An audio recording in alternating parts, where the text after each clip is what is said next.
और आपको बता देते हैं कि 24 मई को जिस वक्त जापान की राजधानी टोक्यो में क्वाड की बैठक चल रही थी, भारत और अमेरिका समेत 4 बड़े देशों के नेता चाइना पर शिकंजा कसने की रणनीति पर मंथन कर रहे थे। उस वक्त चाइना और रशिया ने जापान सागर में अपने परमाणु बॉम्बर्स भेज दिए। इसमें चाइना के 2 H-6 long range strategic bombers और रूस के 2 Tu-95 बॉम्बर्स शामिल थे।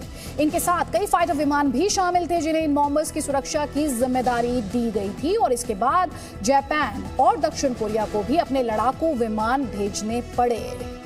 ये कोई छोटी घटना नहीं थी, क्योंकि जिस वक्त ये बॉम्बर्स जापान सागर में उड़ रहे थे उस वक्त टोक्यो में अमेरिका के राष्ट्रपति जो बाइडेन, भारत के प्रधानमंत्री नरेंद्र मोदी भी मौजूद थे। ऐसे में सवाल ये भी उठने लगे कि क्या ये चाइना की कोई नई चाल थी या फिर सीधी चेतावनी युद्ध को लेकर।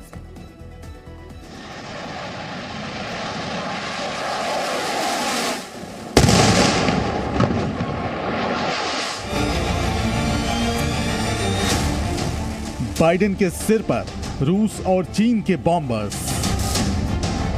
क्वाड से बौखलाए जिनपिंग की हवाई धमकी, आमने सामने रूस, जापान, चीन के विमान। चीन की एक हरकत ने इंडो पैसिफिक रीजन में जंग का खतरा पैदा कर दिया।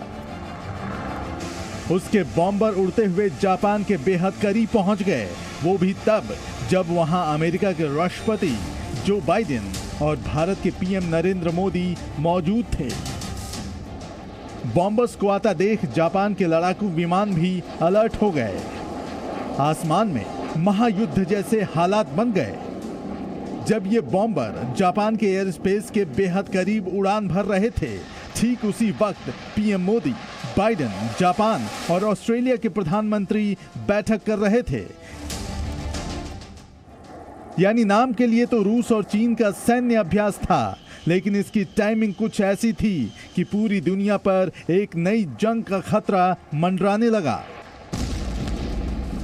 चाइनीज और रशियन वायुसेना के एयर बॉम्बर्स फ्लाई कर रहे हैं जापानीज एयर स्पेस के निकट में, तो उस समय ऑब्वियसली जापान ने अपने प्लेन्स उड़ाए, उनको वार्न करने के लिए आप हमारी एयर स्पेस पे मत आओ। तो ऐसे में हो सकता है गलत फहमी में ही शायद इन प्लेन्स की आपस में शूट आउट हो जाती, तो फिर तो उसी समय वॉर चालू हो जाती। जापान ने चीन और रूस के इस अभ्यास को उकसाने वाली कार्रवाई बताया।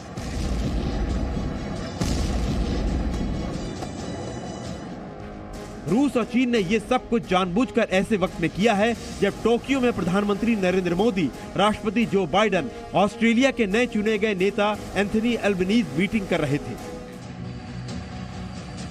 इस अभ्यास में रूस के 2 Tu-95 बॉम्बर और चीन के H-6 परमाणु बॉम्बर ने हिस्सा लिया। Tu-95 बॉम्बर 1956 से ही रूस के हवाई बेड़े का हिस्सा है और आज भी ये अपनी रेंज और कहीं से भी परमाणु हमला करने की ताकत के लिए जाना जाता है।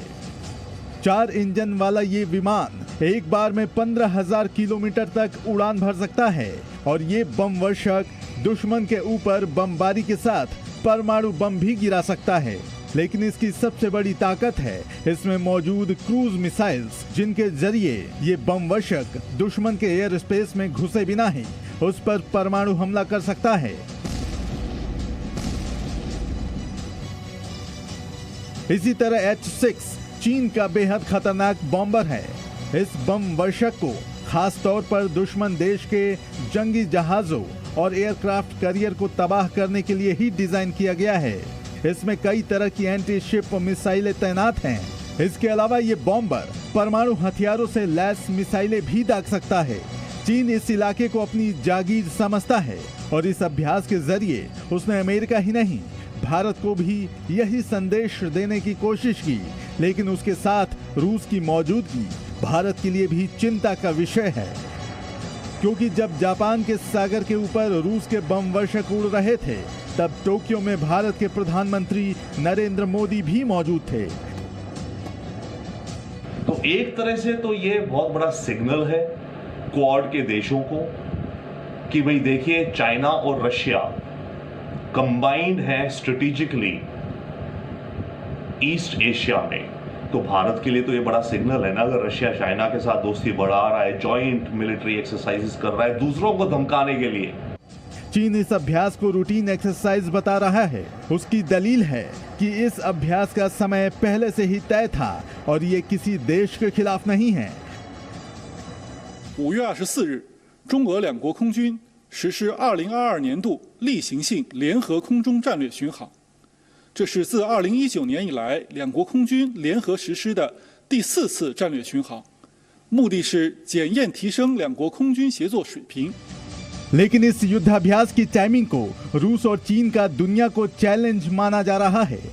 क्वाड से बौखलाया चीन दुनिया को दिखाना चाहता है कि ताइवान पर अमेरिका की धमकी से वो डरा नहीं है, लेकिन चीन की ये बौखलाहट बताती है कि क्वाड के मंच से अमेरिका, भारत, जापान और ऑस्ट्रेलिया ने जो तीर चलाए हैं वो बिल्कुल सही निशाने पर लगे हैं। ब्यूरो रिपोर्ट, जी मीडिया।